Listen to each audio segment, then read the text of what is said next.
विघ्नराजाय सर्वसौख्यप्रदायिने दुष्टारिष्टविनाशाय पराय परमात्मने नमो विघ्नराजाय नमो विघ्नराजाय लम्बोदरं महावीर्यं नागयज्ञोपशोभितम् अर्धचन्द्रधरं देवं विघ्नव्यूहविनाशनम् ॐ ह्रां ह्रीं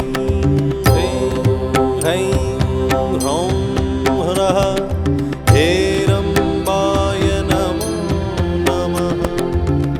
सर्वसिद्धिप्रदोऽसि त्वं सिद्धिबुद्धिप्रदो भव।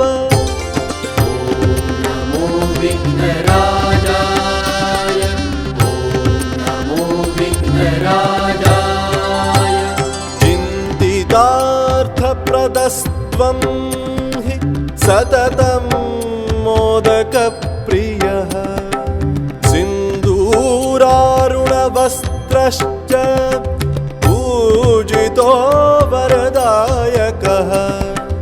इदं गणपतिस्तोत्रं यः पठेत् भक्तिमान् नरः तस्य देहं च गेहं च स्वयं लक्ष्मीर्न मुञ्चति। नमो विघ्नराजाय नमो विघ्नराजाय नमो विघ्नराजाय। गुरु ब्रह्मा गुरु विष्णु गुरुदेव महेश्वर गुरु साक्षात् परब्रह्म तस्मै श्री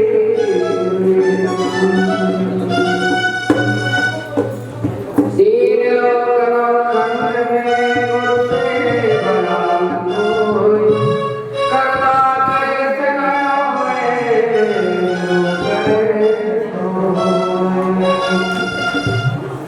ओम सर्वदेवताय पंचपरमेश्वरेवाय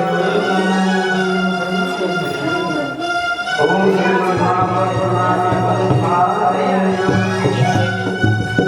पंच परमेश्वर देवता श्री भागवत महापुराण ग्रंथ सबको नमन करते हुए इष्ट देवता यहाँ इष्ट देवता ग्राम देवता स्थान देवता जो प्रतिष्ठित देवी देवता यहाँ पर विराजमान है भद्र पुरुष हमारी सुमंगली माता बहन सबके चरणों में नमन वंदन करते हुए श्री भागवत महापुराण की जगदम्बा भगवती माँ मेरे कंठ में विराजमान हुए मेरे सदगुरु भगवान महाराज जी मुझे शक्ति भक्ति दे और माँ जगदम्बा भगवती मुझे अपनी भक्ति दे करके इस ग्रंथ को पूरा करेंगी। माँ जो भी त्रुटि गलती हो सब आपके चरणों में गुरुदेव महाराज जी आपके चरणों में मैं समर्पित करती हूँ।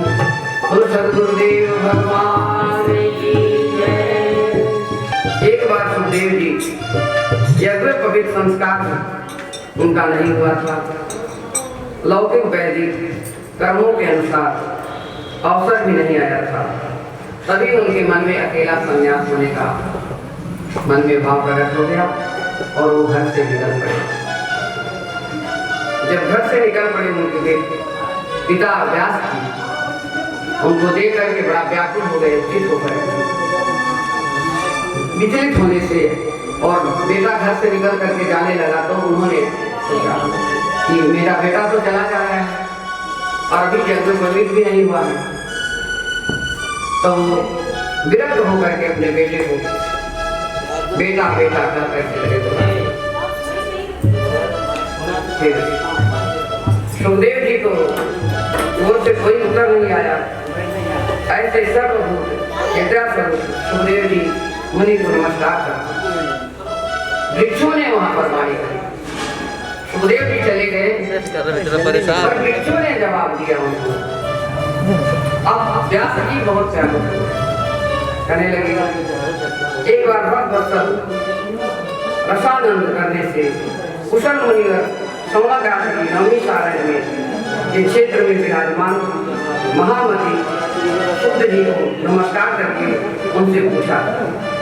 सोनाग्रास बोले, शुद्ध जी आपका ज्ञान अज्ञान अंधकार को नष्ट करने के लिए करुण सूर्यों के समान है और आप हमें अमृत रसपान शरणागति करके समर्पित करके हमको सुनाएंगे। भक्ति ज्ञान और वैराग्य प्राप्त होने के लिए महान विवेक की बुद्धि किस प्रकार होती है और इसके लिए हम क्या करें। कलयुग में सब कुछ नष्ट हो गया, कुछ नहीं रह गया और इसके लिए कोई उपाय बताएं तो हम आपसे कुछ समाधान निकालें जो हम उन्हें बताएं। सूत जी ब्रह्मा जी ने कहा, सोनाग्रास तुम्हारे हृदय में भगवान का प्रेम है, इसलिए मैं विचार करता हूँ तुम्हें संपूर्ण सिद्धि भक्ति प्राप्त और जन्म मृत्यु के भय का नष्ट कर देने वाला कोई उपाय नहीं। ब्रह्मा जी भी भक्ति वत्सल प्रवाह से करता हुआ भगवान श्री कृष्ण प्रसन्नता का प्रसन्न कर कारण है मैं तुम्हें सब साधन बतलाता हूँ, उसे सावधान होकर के तब कलयुग में सुखदेव जी ने कहा, कलयुग में जीवों की कालिका जी की मुख का प्राप्त होने वाला मैं वर्णन आपसे कहता हूँ। जो जीवों को प्राप्त होने वाला है मृत्यु को ग्रास होने पर भी ग्रास रहित अत्यधिक नाश करने वाले श्रीमद् भागवत पुराण का प्रवचन है। आप चाहे कितनों पापी हैं चाहे कैसे भी हैं, पर एक ग्रंथ ऐसा है कि सुन करके भी सबके मन में ऐसा ही आता है कि इसका यही एक उपाय है, कलयुग में और कुछ नहीं रह गया है। ज्ञान वैराग्य भक्ति शक्ति सब कुछ नष्ट हो गई। अब इसको देख करके ब्रह्मा जी बहुत चिंतित होने लगे। नारद जी ने अपने पिताजी से पूछे कि आप ये बताइए कि आप क्यों आपका मन उदास है। ब्रह्मा जी से नारद जी कहने लगे, आपका मन क्यों उदास है, आप हमें इसका कारण बताएं।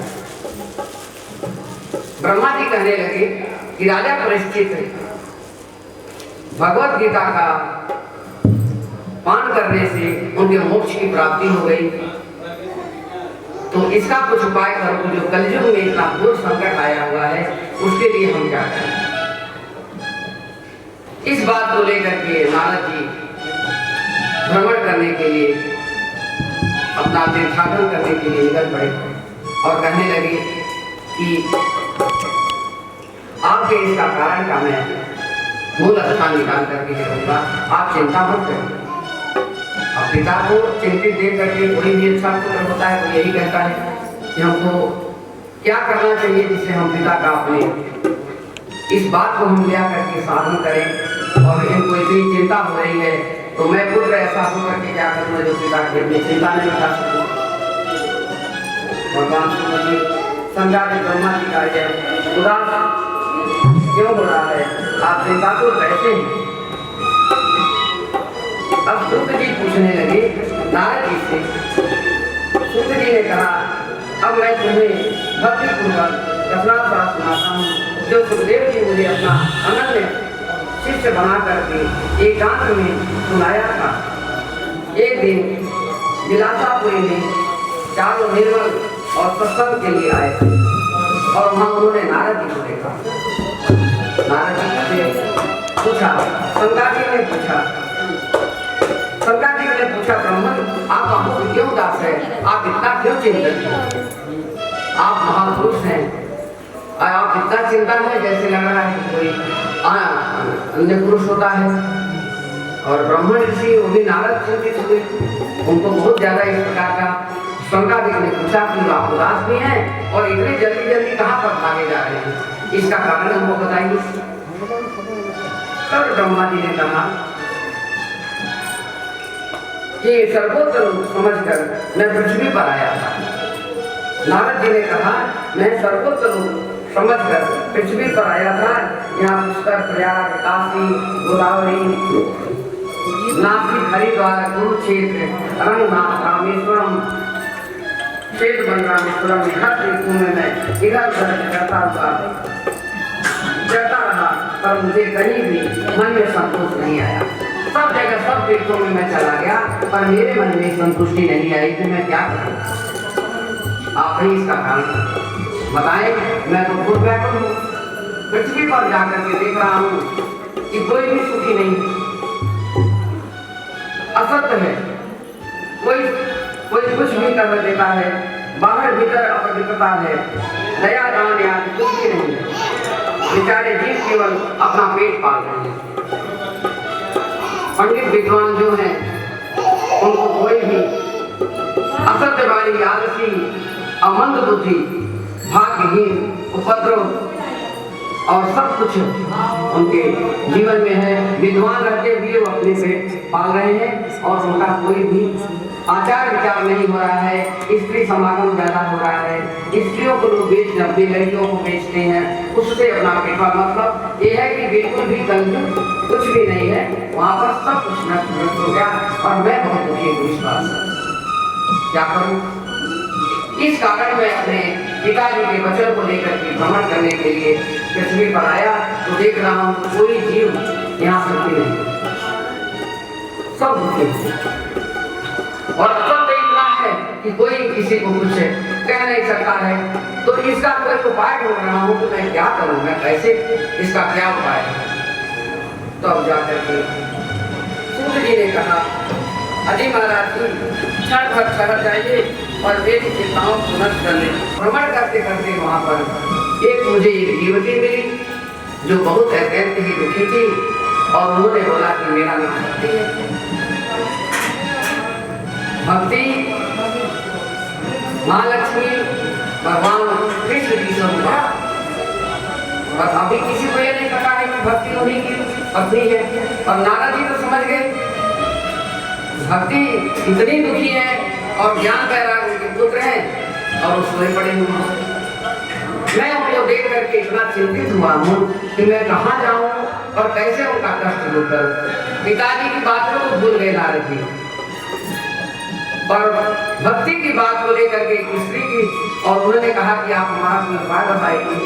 मैं इतनी चिंतित हूँ कि मैं क्या करूँ, मुझे कुछ सूझ नहीं रहा, मैं कहाँ जाऊँ। नारद जी, नारद जी स्त्री की चिंता को लेकर के बड़ा दुखी, हम क्या करें। फिर जीवती को इस वचन को सुन करके पापों को सर्वथा नष्ट करने वाला, देने वाला, आपसे बेबस पुत्र को बहुत शांति से आया, मतलब उनको अशांति होने लगी कि मैं क्या करूं। और आप ही बताइए, नारद जी कहते हैं तब मैंने उस स्त्री को का पूछा देवी तुम कौन हो, और ये दोनों तुम्हारे साथ जो सोए पड़े हुए ये कौन है। तब भक्ति ने कहा ये दोनों पुत्र मेरे ज्ञान और वैराग्य हैं, ये दोनों मेरे पुत्र हैं। युवती ने कहा मेरा नाम भक्ति है, ज्ञान और वैराग्य मेरे नाम दो पुत्र हैं, और आपके ये समय का खेल है। ऐसे तो जैसे हो गए हैं ये देवियाँ, गंगा आदि नदियाँ जो हैं ये हमारी चरण पखारती हैं और सेवा करती हैं। आज ऐसा समय आया है कि देवियों द्वारा सेवित होने पर भी मुझे सुख शांति नहीं मिलती, और मैं कैसे कहूँ ये नारद हमारा दुख दूर आप ही कर सकते हैं और हमें आप ही शांति मिला सकते हैं। भगवान नारद जी ऋषि ब्राह्मण कहने लगे। अब भक्ति बता रही है उनको, पूछ रहे हैं कि आप कहाँ से आई हैं, कहाँ पैदा हुई।